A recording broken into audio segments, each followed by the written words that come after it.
napetraky ny fandaranasa eo anivon'ny firenena mikambana momba ny fampandrosoana olo aram-pahamena ny faritra Atsimo andrefana raha tsy resaka manokana ny tapany Antsimon'ny Nosy ity mba hafana manamafy ny fahaiza manao tompona andraikitra eo anivon'ny sehatry ny fampandrosoana izany. Io no nambarany solitena maharitry ny PNUD eto amintsika Violette Kakomia raha nanolotra fitaovana hoentina miasa ho an'ny faritra Antsimo andrefana sy ny commune Ambonivohitra ny Toliara voalohany izy androany.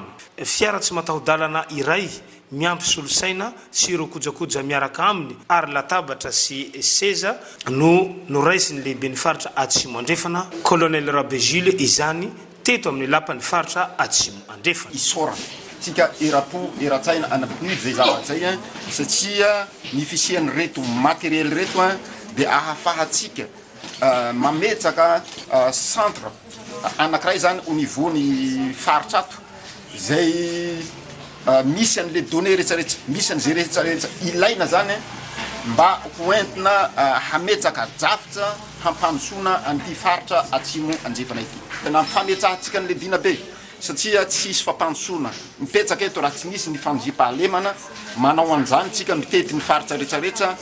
Fisaorana ireo mpiara-miombonantoka sy ny fitondram-panjakana no namarana ny Colonel Rabejile ny lahateny nandritra ny fandraisana ireto fitaovana ireto no sady nanome toky ny mba hikolokoloana azy ireo mba hampaharitra amin'ny fampiasana azy.